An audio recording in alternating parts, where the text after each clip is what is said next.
You are just a new user to Instagram, you wanted to add story to Instagram but you don't know the process, then don't worry. Watch this video till the end so you will be able to add your story on Instagram.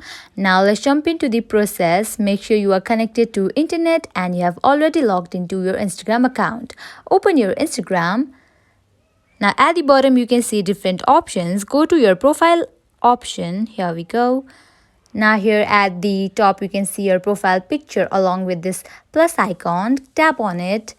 Now select the picture or the video that you want to add to your story. Here I will be choosing this picture. Now at the bottom you can see this arrow. Click on it. Tap on share.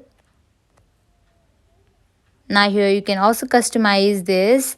You can add this story to highlights or also you can share it to your Facebook story as well. But for now I will not do that, and then tap on done. Now you can go and check your Instagram story.